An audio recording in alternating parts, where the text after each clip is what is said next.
Thanks for attending this presentation, Assessment of Sensory Integration and Processing Across the Lifespan. I'm Dr. Douglene Jackson, Assessment Consultant with WPS. I have a PhD in Special Education in Early Childhood and have served in various leadership positions with professional associations and organizations. Regarding this presentation, I am a salaried employee and have no additional relevant financial interests or conflicts of interest to disclose. Our objectives are as follows. First, identify appropriate assessment across 5 age ranges for sensory processing and integration differences across the lifespan. Second, compare practical strategies for assessment across 2 contexts, whether in-person or virtual. And lastly, explain how to use results to make individualized recommendations for intervention using case examples. Assessment of sensory processing and integration should be holistic in nature and consider various aspects of the client, whether they are an infant, toddler, child, adolescent, or adult. Information should be gathered from multiple sources, including observation, interviews, review of records where possible, and completion of formal and informal assessments. The main focus when assessing sensory processing and integration is to determine contributing factors where a client is having challenges or presenting with differences that negatively impact performance and participation in everyday life. From this information, you can make informed recommendations to improve function.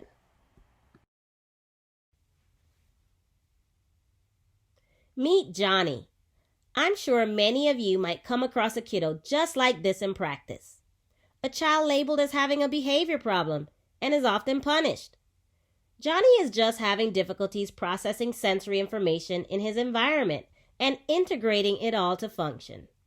He becomes distressed with noises, overreacts when touched, and sometimes lashes out at others as a result. He even retreats to a corner to press up against the wall as he makes attempts to regulate and make sense of his world. With a thorough assessment of his sensory processing and integration abilities, a practitioner can help identify Johnny's challenges and make recommendations to improve his functioning. You can watch this video about Johnny on the WPS YouTube channel, and we will revisit him in our case example later on. For Johnny and anyone, in order for sensory strategies to be effective, we must first start with an adequate assessment of an individual's unique sensory processing and integration abilities. As part of an initiative by the American Board of Internal Medicine Foundation in 2018, the Choosing Wisely campaign was put forth by the American Occupational Therapy Association, AOTA, with best practice recommendations regarding sensory processing and integration assessment. It states, processing and integrating sensations are complex and result in individualized patterns of dysfunction that must be addressed in personalized ways. Interventions that do not target the documented patterns of dysfunction can produce ineffective or negative results. Therefore, it is imperative to assess and document specific sensory difficulties before providing sensory-based interventions, such as air sensory integration, weighted vests, listening programs, or sensory diets. Step 1 of any recommendations related to sensory processing and integration should start with an assessment of abilities and how it impacts functioning.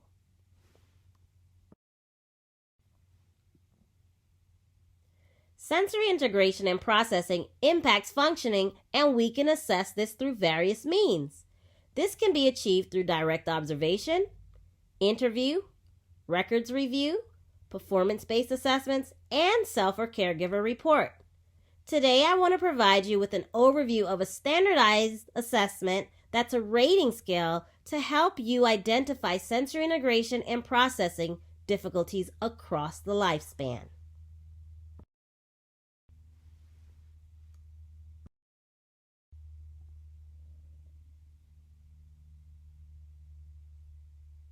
The authors of the Sensory Processing Measure 2nd edition include L. Diane Parham, Cheryl Ecker, Heather Kuhanek, Diana Henry, and Tara Glennon. Who has used the SPM before? Whether you've done so online or on paper, please indicate in the chat for me. The second edition of the sensory processing measure is now available, and it's relevant across a wider age range, including infancy through adulthood. It's easy to use as a rating scale, whether online or in person by paper. It's reliable and valid, and I'll talk about the psychometric properties on another slide. It's time efficient, being easy to administer, complete, as well as score. And it's informative across the lifespan for evaluation, intervention, and to determine progress over time.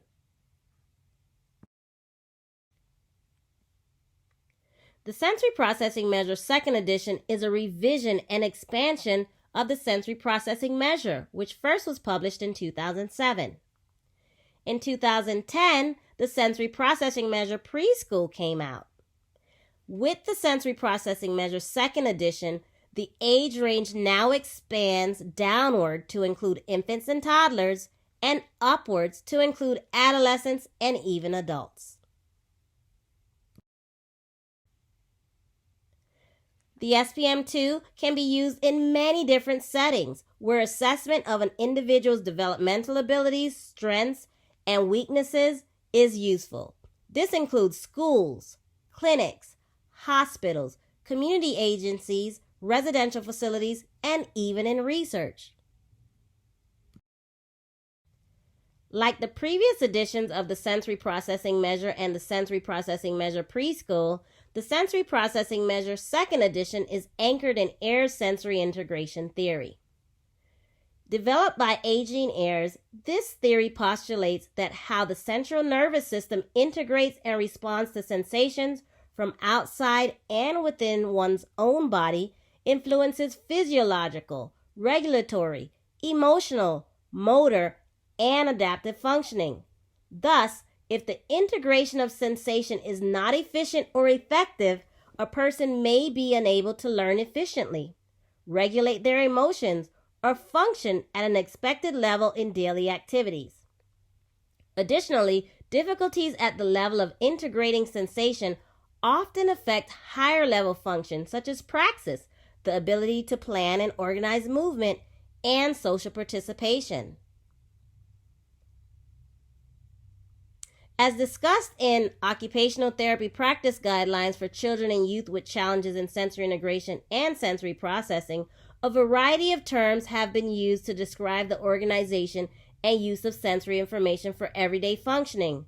The current term, sensory integration and processing, reflects the contributions of Ayres and others who have continued studying and researching Ayres' original work. Within this presentation, you may hear the terms integration and processing used interchangeably and jointly. Ayres' theory delineates principles for the assessment of sensory function, many of which are embodied in the SPM2. 3 key dimensions of measurement are integrated into the structure of the SPM2. Number 1, assessment of sensory systems. The SPM2 T-scores provide norm reference indexes of function in the visual, auditory, tactile, olfactory, gustatory, proprioceptive, and vestibular sensory systems, as well as in the integrative functions of praxis and social participation. Number 2, assessment of sensory integration vulnerabilities. The SPM2 items provide descriptive clinical information on processing vulnerabilities within each sensory system, including under and overreactivity, sensory seeking behavior, and difficulties with perception. And lastly, number 3, assessment across multiple environments and raters. The forms at each age level of the SPM2 are designed for maximum flexibility in choosing and comparing among environments and even raters. Here's a highlight of what's new with the SPM2. The age range is now expanded to include 4 months through 87 years of age. You can now even assess and compare across respondents and contexts with new daily environments, including driving, for the adolescent and adult. You can compare the sensory needs of individuals to those of the caregiver, parent, teacher, or any other adult. With updated items, the content reflects changes in technology for the activities children play through the occupations adults engage in. With the age expansion, you can assess sensory integration and processing concerns across the lifespan, including infants, toddlers, preschoolers, school-aged, adolescents, and adults. The SPM2 Quick Tips now allows you to provide recommendations for addressing identified sensory integration and sensory processing difficulties from infancy through adulthood. There are now updated options allowing you to use the SPM2 Quick Tips across the lifespan, including infant toddler, preschool, child, adolescent, and adult. The Quick Tips include nearly 3,000 tips, giving you many strategies to choose from when making individualized recommendations. There are also updated norms based on new nationally representative standardization samples. New clinical validity studies included individuals with the following diagnoses: sensory processing disorders, autism spectrum disorders, speech and language pathologies, intellectual and developmental disorders, attention deficit hyperactivity disorders, and other mental health conditions. Now let's shift to talk about the uses of the SPM2. The SPM2 supports identification and treatment of sensory integration and processing difficulties across the lifespan and in multiple environments. It can be used as a screening instrument or in conjunction with other assessments. Although the SPM2 was developed by occupational therapists, it is appropriate as an interprofessional assessment that can be administered by a variety of practitioners. It's listed as a level C, being appropriate for those with a master's degree or higher, or those with a bachelor's degree that have had training in and experience in assessment, as well as hold a license or certification from an agency or organization. You can visit the WPS website to find out more about these qualifications. When it comes to intervention, it is recommended that you consult with an occupational therapist. And for the assessment and intervention process, occupational therapists can even enlist the assistance of occupational therapy assistants. They can consult the OTPF for updated framework.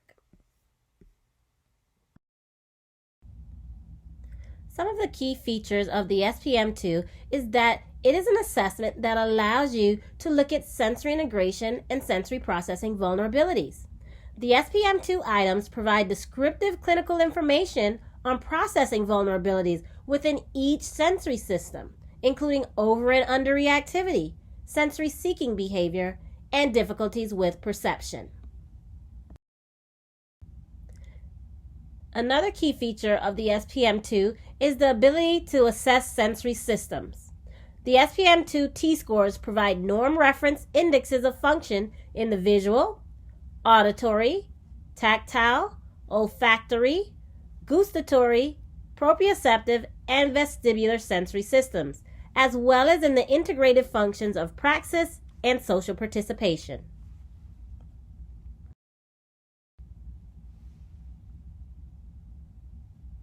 The SPM2 also allows for assessment across multiple environments and raters. The forms at each level of the SPM2 are designed for maximum flexibility in choosing and comparing among environments and raters, such as multiple caregivers. The 12 main forms each consist of 80 Likert-type items rated in terms of the frequency of a specific behavior and require about 20 to 30 minutes to complete. The 10 school environment and driving environment forms are about 15 to 18 items each and take about 10 minutes to complete.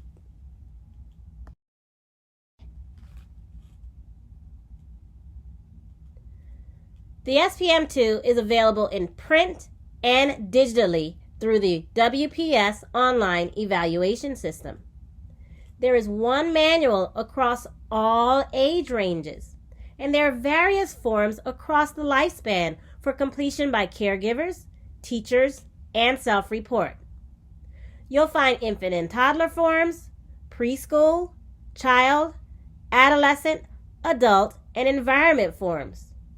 The quick tips are also available for the respective age groups. Now let's talk about which form you would use for each respective age range. For those who are 4 to 30 months, you would use the infant and toddler forms. 4 to 9 months old is appropriate for the infant form, and 10 to 30 months for the toddler form.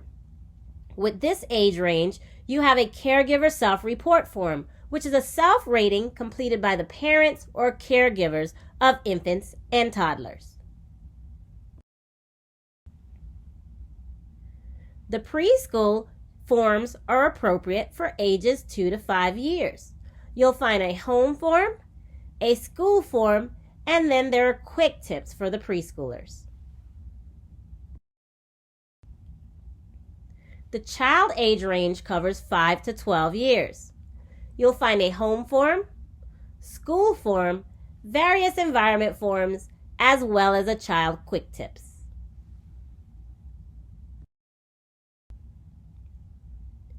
For ages 12 to 21 years, you would choose the adolescent form.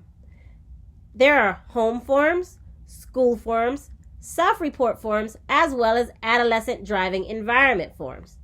Adolescents can rate themselves, and parents, caregivers, and school staff rate the adolescent within the home and school environments.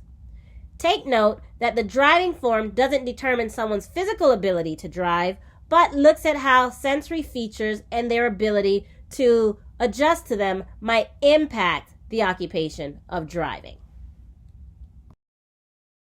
Similarly, for the adult, you'll find driving environment forms.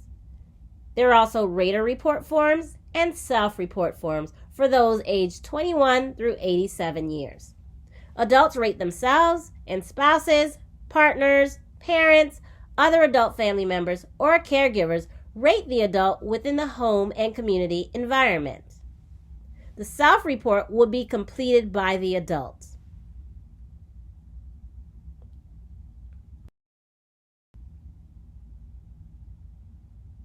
As mentioned before, the 12 main forms each consist of 80 Likert type items rated in terms of the frequency of a specific behavior and require about 20 to 30 minutes to complete. Environment forms are now included free of charge, and there's no longer a CD. They're available online through the OES and as a free download on the website. Note here that I've summarized which forms would be accompanied for the various age ranges. Adults 21 to 87 years will have a self-report as well as a rater report, and then there's a driver self-report and driver rater report form. Adolescents 12 to 21 years would have a home form, school form, self-report form, as well as driving self-report and driving rater report forms. For children 5 to 12 years, there is a home form and a school form and environment forms in each of these areas here.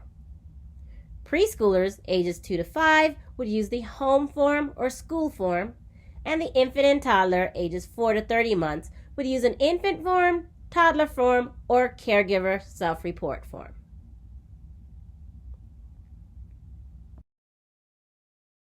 Now let's talk about the scales used on the SPM2.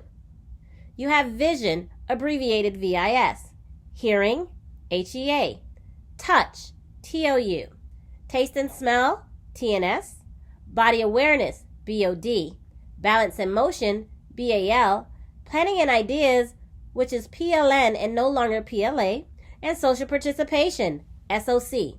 I'll define each of these on the next few slides. Let's start with vision, VIS. It measures a range of visual processing challenges including over and under reactivity to visual stimulation, excessive seeking of visual input, difficulties with perception, and ocular motor difficulties. Hearing, abbreviated HEA, has items that measure auditory processing challenges, such as over and under reactivity, auditory seeking behaviors, and perceptual problems. Touch, abbreviated TOU, has items that measure tactile perception, over and under reactivity to tactile stimulation, and tactile seeking behaviors. Taste and smell, TNS, items measure over and under reactivity to smells or tastes, active seeking of taste or smell stimuli, and perception of taste or smell sensations. Body awareness, BOD, has items that measure body awareness or proprioception, the ability to sense precisely both the static position of the body and dynamic changes in body position.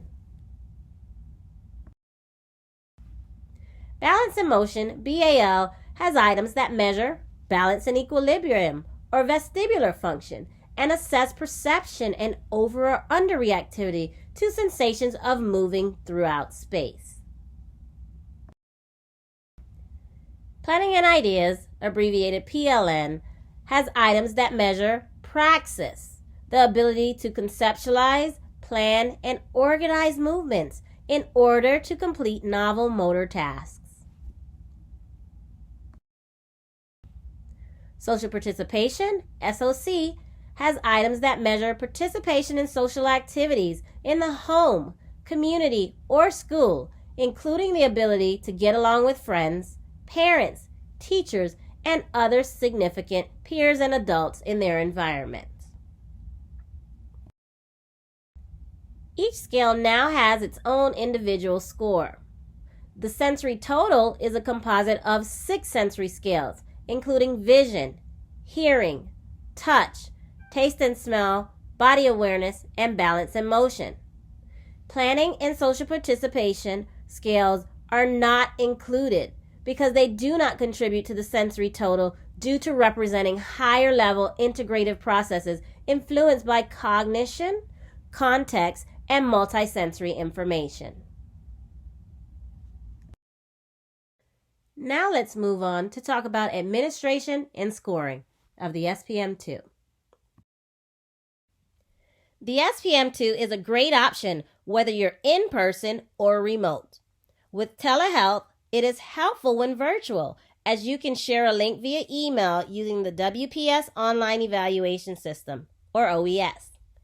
You can access this from multiple devices, including a computer, tablet, or even a cell phone. We recognize the digital divide and that not everyone has access to the internet or even prefer to complete assessments digitally. So if you're using the SPM-2 through the online evaluation system, you have the option to print a PDF and give out a paper copy. If you prefer paper altogether, the SPM-2 is available in print, so you have flexibility with the SPM-2. Online provides you the most options, either sending a link through an email or printing a PDF and returning online to score it through the OES. The SPM-2 affords you with practical strategies for assessment of sensory integration and processing across 2 contexts, in-person and virtual. Remember, there are 12 main forms that take about 20 to 30 minutes to complete. Each consists of 80 Likert-type items rated in terms of the frequency of a specific behavior. For those who are 4 to 30 months, you would use the infant and toddler forms. 2 to 5 years would be appropriate for the preschool forms. 5 to 12 years of age, the child form. 12 to 21 years, the adolescent form. And 21 to 87 years, the adult forms.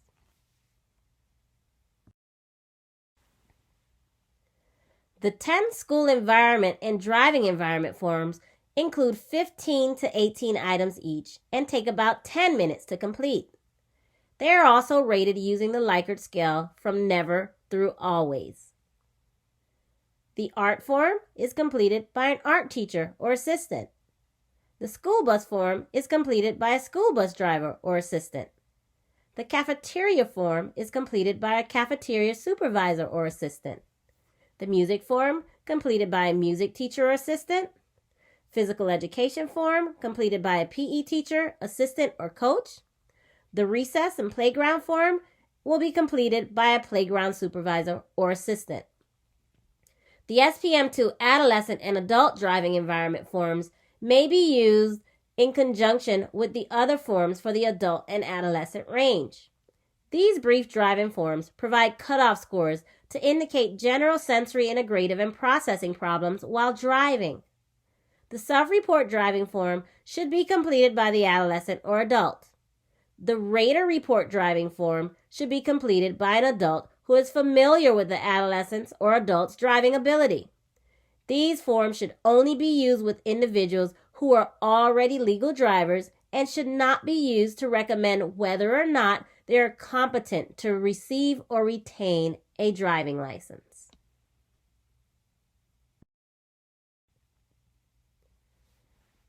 Figure 2.1 reflects a decision tree for which form to use with each age.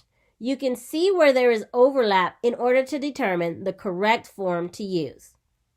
So let's take, for example, a 5-year-old. If they have not started kindergarten, you would use the preschool form. If they have, you would use the child form. For a 12-year-old who's in middle school, you would use the adolescent form. If they haven't started middle school, you would use the child form. And if someone is still in high school at the age of 21, you would use the adolescent form. If they're not in high school, you would use the adult form. So I recommend you get familiar with Figure 2.1 to help you in that decision process as to which form would be most appropriate to use.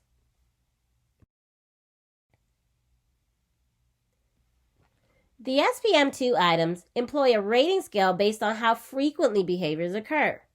Each item is rated never, occasionally, frequently, or always. A number is assigned to each rating, 1 through 4, with higher scores representing more problematic behavior. Raw scores are calculated by summing the item scores associated with each scale. Therefore, a higher raw score on any SPM2 scale always indicates a higher level of difficulties. In this way, the scoring format of the SPM2 is consistent with that of most other clinical behavior rating scales.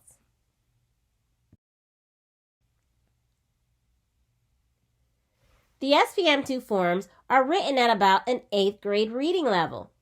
Occasionally, you may encounter raters who cannot read at that level, such as parents who are non-native English speakers, or who cannot read under the present conditions, maybe due to a visual impairment or a phone administration.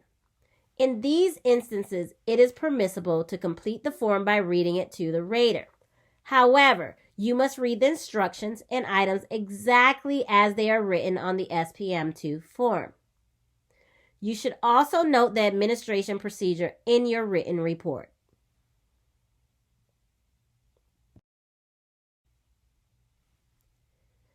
Now let's move into scoring. With scoring the SPM2, you have two options, either by paper or online. If you purchase a paper kit, you would hand score your assessment. If you choose to use the SPM2 through our online evaluation system, you would score your assessment online, even if you printed out the PDF. With the paper forms, the respondent, who is a caregiver or even a self-report, circles to indicate whether a behavior occurs never, occasionally, frequently, or always. This renders a carbon copy of their responses on the inside scoring worksheet, where you total the responses for each scale. For any missing responses, circle the median score for that item, indicated in bold typeface on the scoring worksheet. Despite your best efforts to encourage completion of every item, some raters may leave some blank. As a rule, if any main form has a total of 8 or more missing responses, or 4 or more missing responses, on any single 10-item scale, do not proceed with scoring or interpretation of that form. Instead, contact the rater to obtain the missing item ratings or choose another rater. If there are a total of 7 or fewer missing responses and 3 or fewer missing responses on any single 10-item scale, you may proceed with scoring and interpretation, substituting median values for the missing responses, as described previously.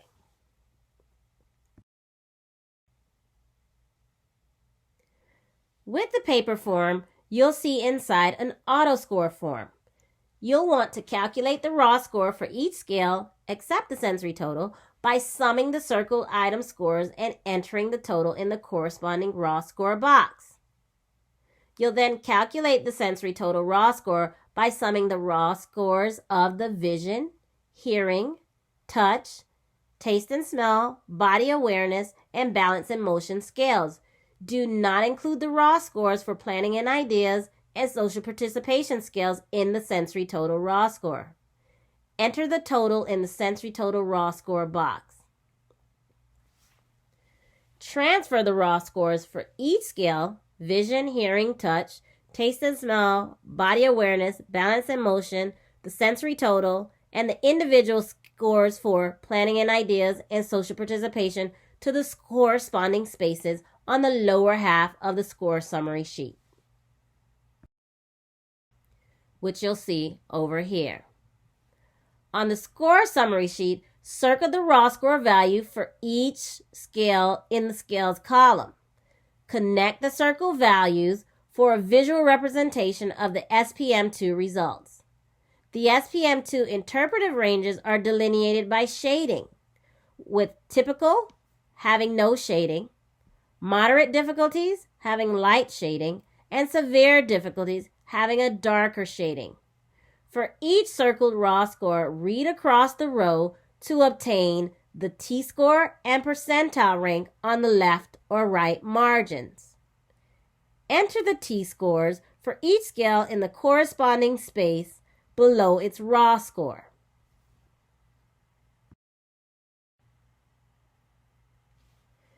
When scoring online through the WPS online evaluation system, you'll send a link to the responder or print out a PDF. If you print the PDF, you'll choose the option to complete in person when you return to the online evaluation system. The online evaluation system, or OES, automatically generates a report for you. So it electronically maps each item as well to the quick tips. Now let's quickly recap what scores you'll obtain from the SPM2. You have raw scores, you have scales, and you have sensory total scores.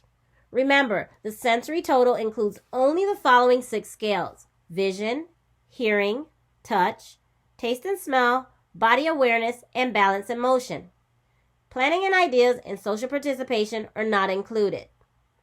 Make note that a higher raw score on any SPM2 scale always indicates a higher level of difficulty. In this way, the scoring format of the SPM2 is consistent with that of most other clinical behavior rating scales. You'll also have interpretive ranges. So you have typical, moderate difficulties, and severe difficulties.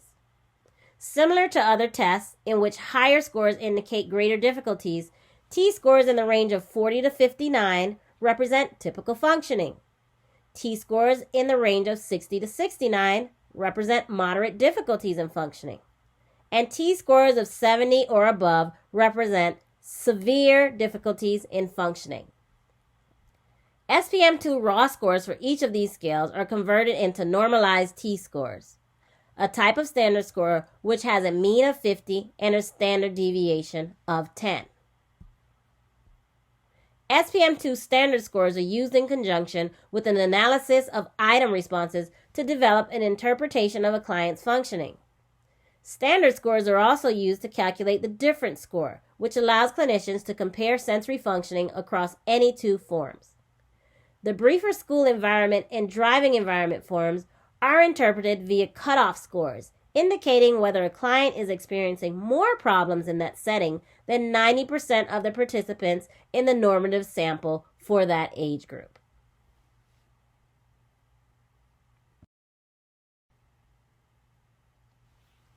You'll also be able to conduct a number of comparisons. When looking at time, you'll obtain this across repeated administrations over different time periods for an infant or toddler, preschool, child, adolescent, or adult within the test-retest range. For dyads, this applies to infant and toddlers, where you can compare with the caregiver and the teacher can even complete the form. You can compare across contexts for how someone's performing in the home versus the school setting. You can compare across raters, teachers, even multiple caregivers. And you can compare across individuals, so you have multiple possibilities when you use the worksheet online that you can print off as a PDF for 100% flexibility. The online evaluation system comparisons are for a unique client across the lifespan within a given age band.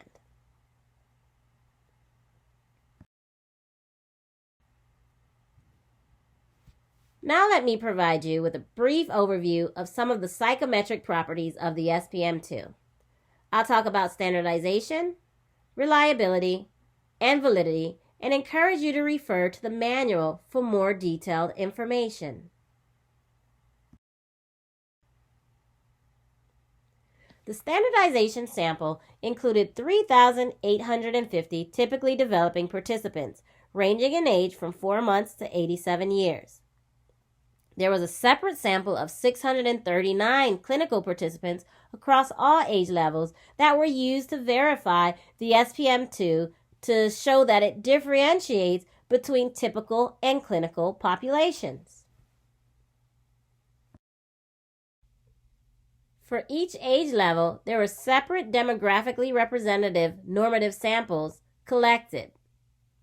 Infant and toddler included 697 participants. Preschool included 606 participants. Child forms included 840 participants. Adolescent, 985, and adults, 722. Now let's talk about reliability for the SPM2. Across all forms, the SPM2 showed strong psychometric properties. Evidence supporting reliability included median estimates of internal consistency at 0.86, test-retest reliability at 0.84, alternate forms reliability at 0.78, and inter-rater reliability at 0.66. Internal consistency represents the degree to which all items on a rating scale consistently measure the same dimension or trait, which was found at 0.86. Test-retest reliability, also known as temporal stability, refers to the stability of test scores over time. Test-retest reliability is estimated by having a single respondent rate a person using the same form on 2 separate occasions and correlating the resulting scores. Test-retest reliability for the SPM2 was found at 0.84.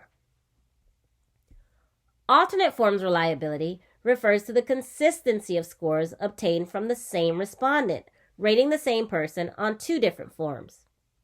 For the SPM2, these studies were conducted with individuals whose ages were within the overlapping years between 2 age levels, such as a 5-year-old who was rated with both the preschool and child forms.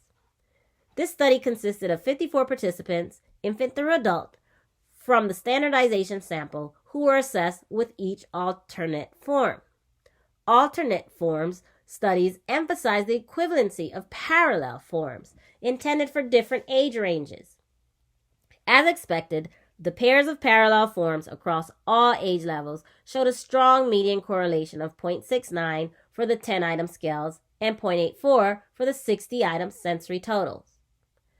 These studies suggest that in clinical applications, use of either the younger or older forms with individuals whose ages are within the overlapping ranges of different form levels will produce roughly equivalent results.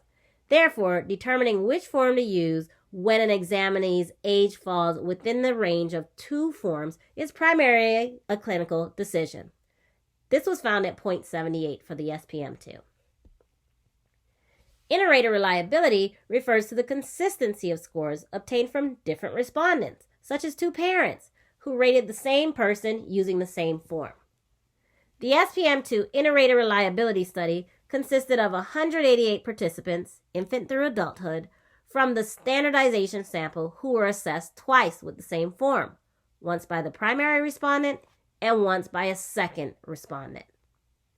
In comparison to internal consistency and test-retest reliability, inter-rater reliability is subject to greater measurement error due to the 2 respondents' differing experiences with the rated individual.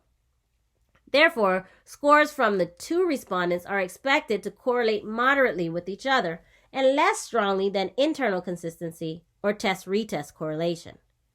A clinical corollary of this effect is the importance of obtaining multiple ratings on individuals to incorporate the unique perspectives of each rater in the assessment process. As expected, the correlations were moderate across all age levels, with a median correlation of 0.63 for the 10-item scales and 0.78 for the 60-item sensory total. These results are consistent with other behavior rating scales of this kind and support a level of inter-rater reliability that is appropriate for clinical use of the SPM2, which was found at 0.66. Now let's discuss validity for the SPM2. Content validity refers to the extent to which a test represents all facets of a given construct. For the SPM2, the sensory domains, such as vision, combined with the vulnerability dimensions, like overreactivity, when represented across all age levels and settings, comprise the facet structure of the SPM2. Like its predecessors, the SPM2 is anchored in Ayer's sensory integration theory. This theory proposes that the integration and processing of sensory inputs is a critical neurobehavioral process that strongly affects development. The theory holds that those with compromised sensory processing may be unable to learn efficiently, regulate their emotions, or function at an expected level in daily activities. Difficulties at the level of sensory integration and processing often contribute to impairment in complex higher-level functions, such as praxis, the ability to plan and organize movement, and social participation. The development procedures described in Chapter 4 generate confidence in the content validity of the SPM2, ensuring that the items in each form represent sensory integration and processing across relevant content facets. Structural validity refers to the organization of SPM2 items into scales that purport to measure various aspects of the constructs of sensory integration and processing. Evidence of the structural validity of the SPM2 is demonstrated through its interscale correlations and its factor structure. Strong evidence was found indicating that the SPM2 structure represents the previous constructs of sensory integration and processing. Regarding interscale correlations, internal consistency reliability coefficients were higher than interscale correlations, indicating that each scale's items are more strongly related to each other than to other scales.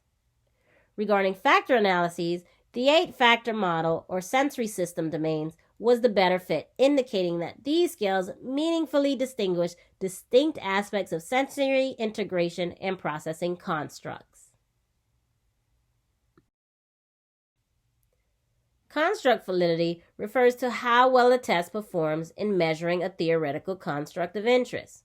For the SPM2, Ayer's sensory integration theory defines the primary constructs of interest: processing in the visual, auditory, tactile, olfactory, gustatory, proprioceptive, and vestibular systems, along with praxis, motor planning and ideation, and social participation.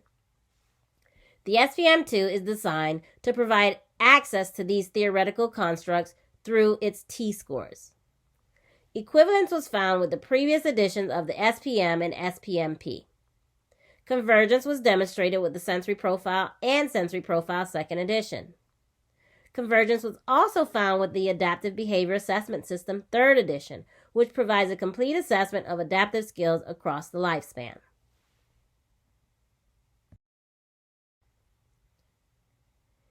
In the manual, Table 5.24 through 5.28 shows the means, standard deviations, and effect sizes for the SPM2 scales in the clinical and matched typical samples. On all forms, the scale means are higher, indicating more symptoms in the clinical sample than in the typical sample. The sensory total scores, for example, show strong effect sizes in the 0.40 to 0.50 range for the infant toddler and preschool age levels, and in the 0.5 to 0.80 range for the child and adolescent age levels. At the adult age level, the effect was more modest in the 0.2 to 0.3 range. These clinically meaningful effect sizes demonstrate that the SPM2 scales can reliably distinguish between typically developing and clinic-referred clients.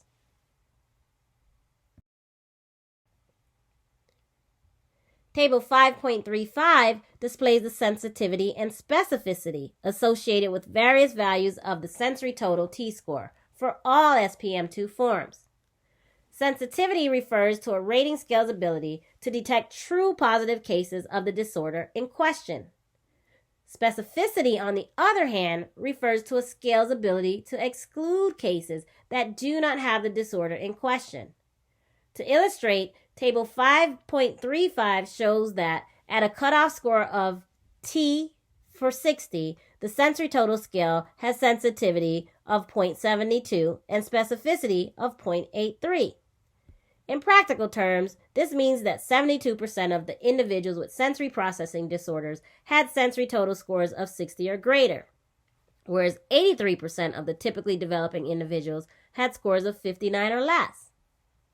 Table 5.35 serves as a reminder that at any level of score elevation, there is a risk of under or over-identifying cases of sensory processing disorder.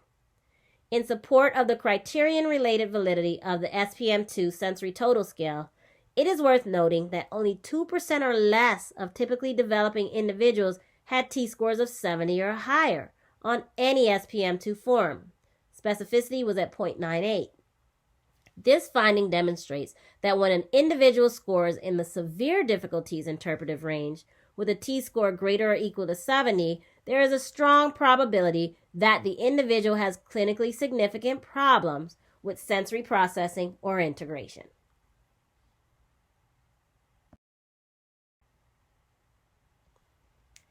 Telehealth has been with us for several decades, with many adopting this service delivery model during the pandemic. Equivalence was found with paper and digital administration, with high median correlations for scales and sensory totals. The SPM2 is also available in Spanish. Moderate to strong validity was found for the scales at an average of a 0.58 and at 0.71 for sensory totals. Now let's shift the conversation to talk about the Sensory Processing Measure Second Edition Quick Tips. It comprises simple and straightforward suggestions, tasks, and activities connected to each SPM2 item and designed to help clients cope with sensory integration and sensory processing challenges. The SPM2 Quick Tips makes use of both air sensory integration theory, principles, and specific sensory techniques. The term specific sensory techniques refers to non-ASI sensory-based treatments that intentionally use some form of sensation as intervention.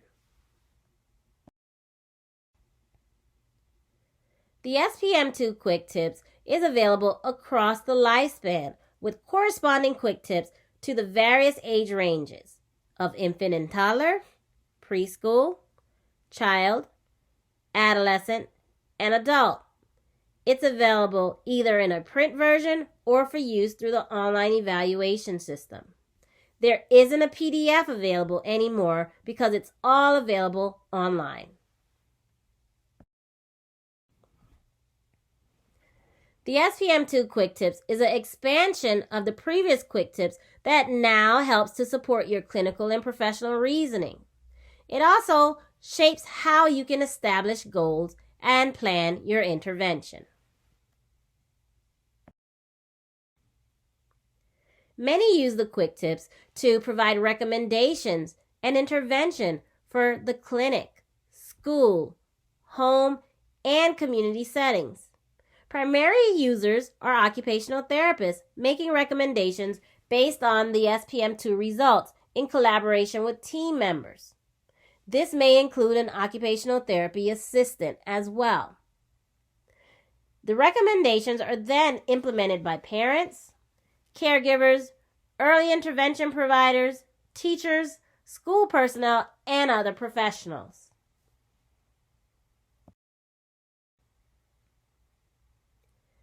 The SPM2 Quick Tips looks at the big picture in considering the client's challenges. Clinical reasoning does not focus on a single issue and the quick tips associated with it. Clinical reasoning instead looks at the big picture. It takes into account the widest possible sampling of available data, including results from the occupational profile, standardized performance tests, and clinical observations. SPM2 scale scores, item responses, and comparison between environments are all considered in making informed clinical decisions. Finally, the influences of the environmental opportunities within each ecocultural niche, which includes the relationship between participants in each individual setting, as well as the ability of each team member to participate in the intervention process, should be factored in when the client or team chooses and develops tips and strategies. The SPM2 can be used to guide your clinical reasoning. The process of clinical reasoning must be ongoing and dynamic, beginning at the initial referral and continuing through choosing appropriate assessments and reflecting on the results of these assessments. You also want to consider and implement intervention strategies and monitor or even adjust those strategies to ensure a just right fit. You'll also review whether these are effective through post-tests and looking at the results of those assessments and examine the effectiveness of the strategies and intervention outcomes.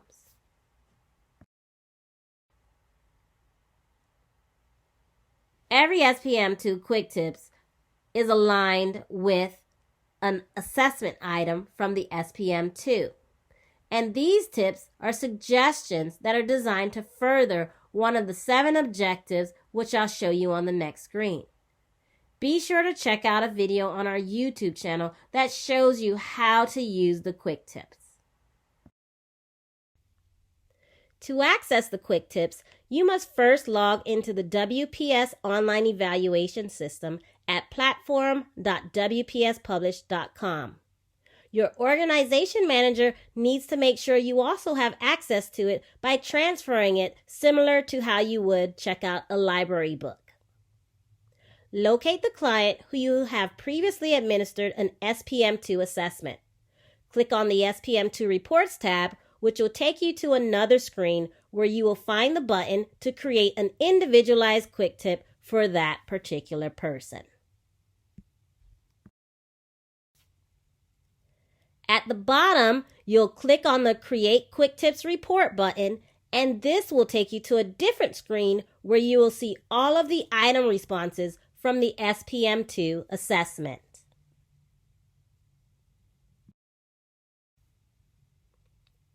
From this screen, you can choose to focus on a particular scale, dimension, or item score. When focusing on the dimensions, you can specify which vulnerabilities you want to make recommendations for, including over and under reactivity and sensory seeking behaviors. You can also look specifically at those skills related to bilateral coordination, ideation, motor planning, perception, postural control, and even ocular motor abilities.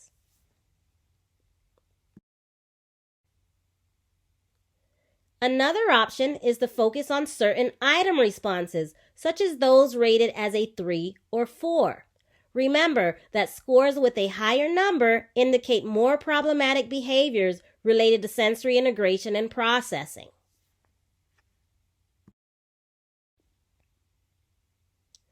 Once you choose the specific items you would like to make recommendations for, you then can select specific quick tip strategies.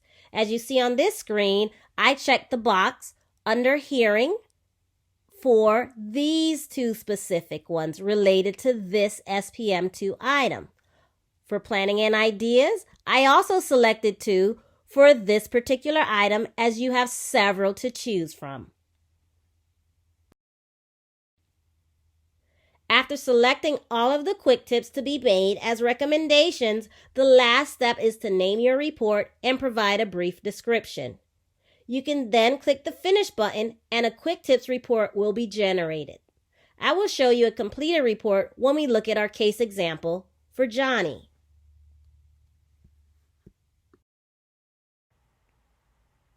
So the 7 objectives include improving sensory motor functions, educating to support functioning, promoting self-advocacy and empowerment, developing adaptations and accommodations, using cognitive and behavioral strategies, teaching new skills including self-regulation, and addressing sensory integrative or sensory processing patterns of others.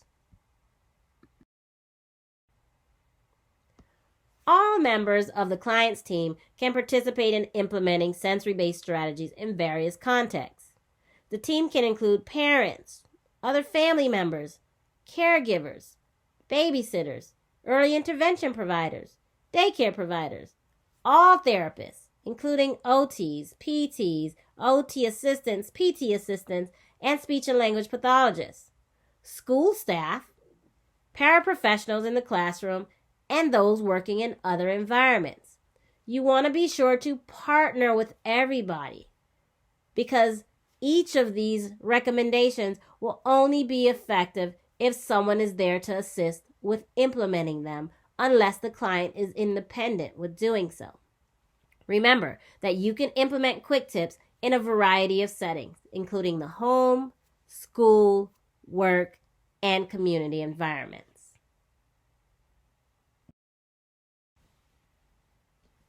Since the publishing of the SPM Quick Tips record form in 2014, an increasing number of research studies have been conducted that employ quantitative designs and answer basic research questions addressing the need to examine program effectiveness.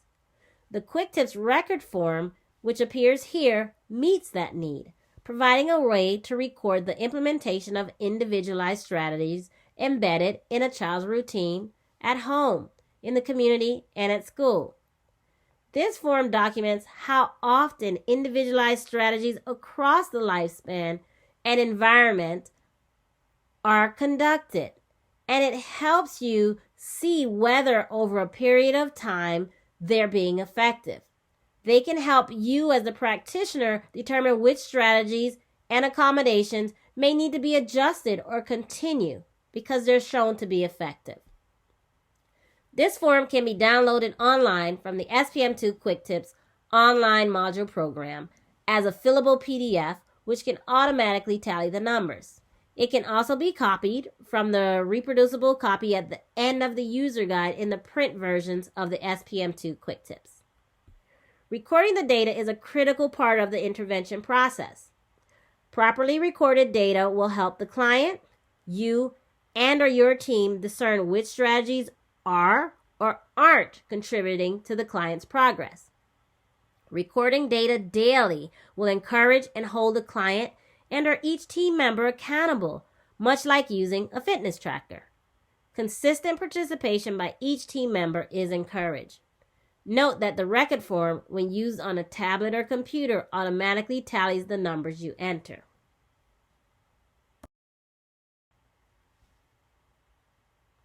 Now I want to talk quickly about the WPS online evaluation system, which you can access at platform.wpspublish.com.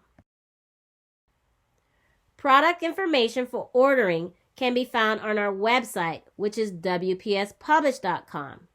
To use the product, you would need to go to our online evaluation system, which is found at platform.wpspublish.com. You only get access on the OES by creating an account and either joining an organization with your other colleagues or being an individual organization. When purchasing an online kit, this gives you the opportunity to send a link to a caregiver or teacher, depending on which assessment you've purchased, as well as score assessments and create reports. You can also access manuals through the online evaluation system, share protocols and clients within an organization, and much more. The SPM2 can be found on the WPS website at platform.wpspublish.com, and you only get access to the online evaluation system by purchasing directly through WPS. Using the quick tips through the online evaluation system gives you the power to more efficiently pick and recommend relevant intervention strategies, as it allows sorting via many different ways rather than having to scroll through the entire print version. However, all tips are listed if a practitioner selected all scales and all scores.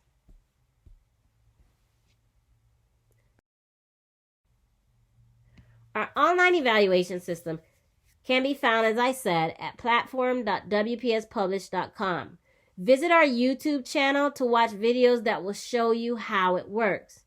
Don't feel as though you have to figure this out on your own, as we have several assessment consultants, besides myself, who are always happy to assist you and even walk you through the process. We can also help you get set up for a virtual session with your organization if someone's having any challenges. Now let's go over a case example of how the SPM2 can be used to identify challenges and support sensory processing and integration functioning. I'll give an example of one child, but remember, the SPM2 can now be used across the lifespan, including infancy through adulthood. Remember Johnny? He was labeled as having behavioral challenges. As a punishment for his behavior, his teachers took away his recess time and repeatedly sent him to the principal's office. But what actually was behind all of Johnny's behaviors? Music class rattled Johnny? The sounds disorganized his thoughts? During lunch in the cafeteria, the noises were downright painful. Even in PE class, which Johnny enjoyed, he needed to separate himself from his classmates and press his body against the wall to feel better. In the classroom, he constantly fell out of his seat because someone gave him a wiggle cushion without first assessing his unique sensory processing needs. They didn't know Johnny had sensory processing issues. When they eventually completed an assessment to understand what Johnny was dealing with, they made some simple changes that redirected Johnny's life for the better. Johnny's experience also taught the teachers how similar changes to the larger classroom environment could benefit so many more students. Let's take a look at Johnny's results from the Sensory Processing Measure 2nd edition and how it was used to support his functioning as a result of identified sensory processing and integration difficulties. Remember that when we score an SPM2, we obtain a variety of scores. You have your raw scores, T-scores, percentiles, environment cutoff scores, and different scores. So, Johnny's teacher completed the SPM2, and these were the results here. Vision had a raw score of 26 and a T-score of 79. Hearing had a raw score of 24 with a T-score of 77. Touch had a raw score of 21 with a T-score of 80. Taste and smell had a raw score of 31 and a T-score of 80. Body awareness had a raw score of 18 and a T-score of 70. Balance and motion had a raw score of 10 with a T-score of 42. His sensory total was 130, which had a T-score of 80. Planning and ideas had a raw score of 24 with a T-score of 68. And social participation had a raw score of 37 with a T-score of 78. So as you see from the graph here, there are severe difficulties noted in a variety of areas. Typical performance was noted in balance and motion. So when we look at this, we can see where Johnny is having challenges. And note that there are a variety of identified concerns. So many areas were identified in the severe difficulties range, and we'll see what that looked like as we take a peek at his interpretive guide. So Johnny's assessment was completed online using our OES, which generates an interpretive guide after scoring. This report is tailored to Johnny's unique sensory processing and integration challenges. It begins by explaining what a score in the typical, moderate difficulties, or severe difficulties range means. Each scale is then defined to give those reading the report an overview of what each measures. Johnny's score is then reported with an explanation of how this might impact his functioning. This is just one page of Johnny's report.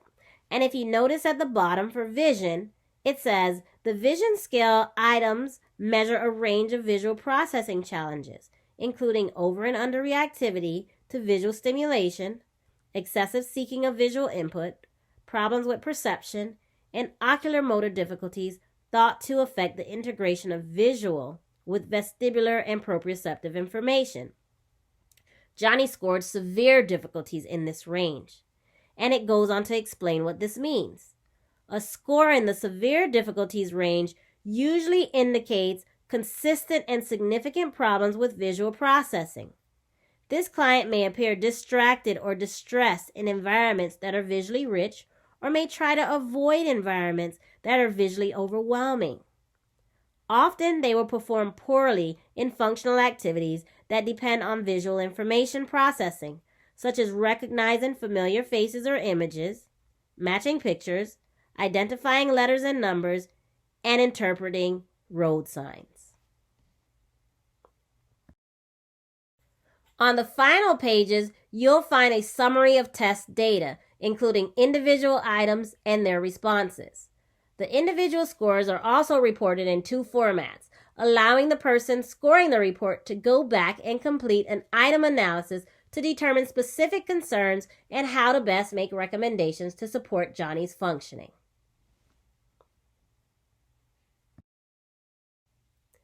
After scoring the SPM2 assessment, you can then use the Sensory Processing Measure 2nd Edition Quick Tips to make individualized recommendations based on results.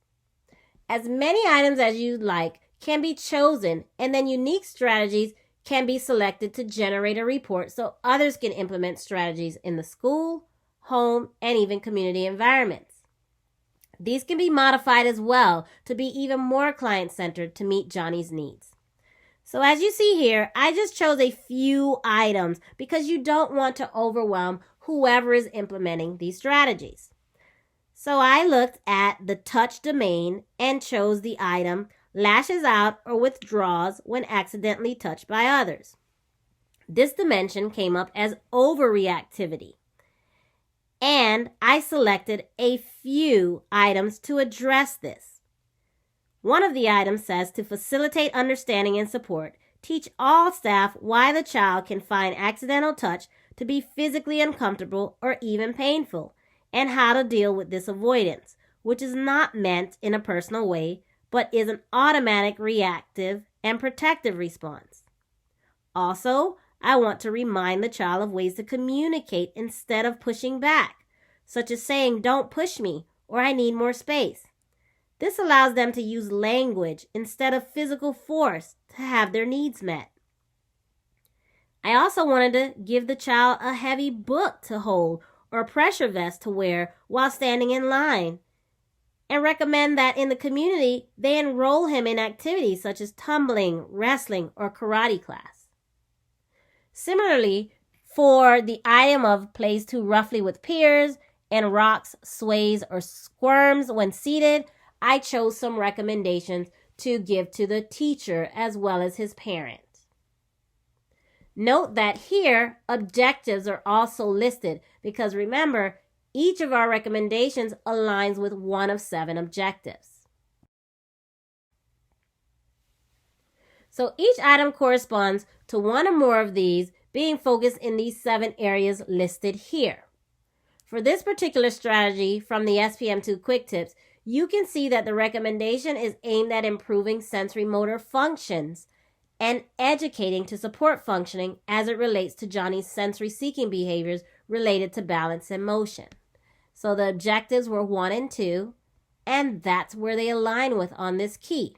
So number 1, improve sensory motor functions, provide direct remedial intervention and or specific sensory techniques to the infant, child, youth, or adult in order to strengthen underlying sensory processing and related motor vulnerabilities. Also, number 2 is to educate to support functioning. You want to educate the individual and or family members, child care providers, peers, before and after school care providers, and school or work personnel so that they are prepared to reframe attitudes and interactions, provide sensory and social supports, and share resources.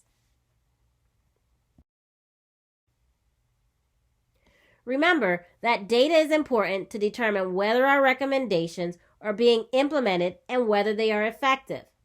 The data report form can be downloaded online as a fillable PDF, which you can automatically tally the numbers when used on a tablet or computer. For Johnny, his teacher was provided with a list of 5 recommendations, which she tallied when they were implemented and provided an overall comment for each after a month. This helps to inform our practice and recommendations, allowing us to make data-driven decisions in accordance with best practice. So for each recommendation, Johnny's teacher provided me with comments for the strategies and tallied when they were being implemented. So down here you see the number of opportunities for implementation, and over here you have the comments. So for the first strategy, to facilitate understanding and support by teaching all staff why Johnny responds the way he does to accidental touch, the teacher commented that they provided evaluation recommendations to the paraprofessional and other teachers in art and music. For the strategy to give the child a heavy book to hold or a pressure vest or wear while waiting in line, they chose to give him the pressure vest, which they commented that he likes to wear the vest, and his parents report that he uses a weighted blanket at home. Now, when in line, he carries the classroom kit with hand sanitizer, wipes, gloves, as well as paper towels.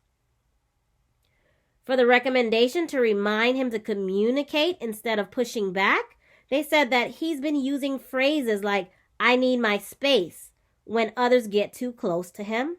And he isn't always consistent though, but they continue to work on communicating how he is feeling instead of reaching inappropriately by pushing. For the fourth strategy, to first develop rules together for using the ball chair, because we know those ball chairs can be all over the place, they said that they purchased several ball chairs for the classroom. At first, Johnny would throw the ball around or kick it when he was transitioning to other activities. He's provided the chair while at his desk, and they had a hard time when he used it in circle time. And the last recommendation, to encourage the active use of recess equipment, because denying him recess wasn't helping at all. Now they say he's engaging more now in recess, and they no longer have him sit out for the first 5 minutes.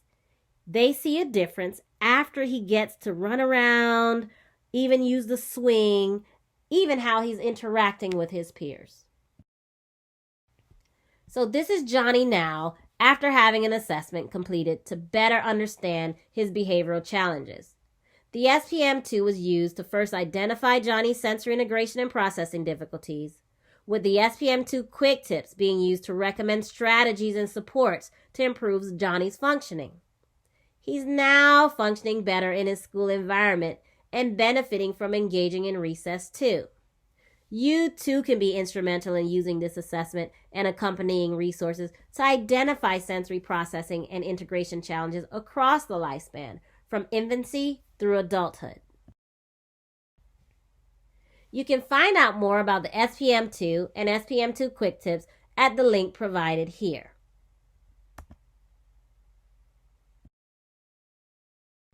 There are a variety of resources about the SPM2 and other assessments on the WPS website, and be sure to subscribe to our YouTube channel. Also, don't hesitate to reach out to your assessment consultant if you have any additional questions or would like further training.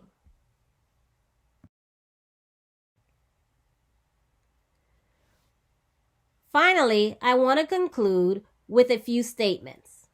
Best practice for sensory processing and integration begins with an assessment. The SPM2 is used to assess sensory processing and integration challenges across the lifespan. And the SPM2 Quick Tips is used to provide individualized strategies to support functioning. I'm Dr. Douglene Jackson, and I thank you for attending this session. Now let's open up for any questions, and feel free to reach out to me at djackson@wpspublish.com. Once again, thank you, and I hope you enjoyed this presentation.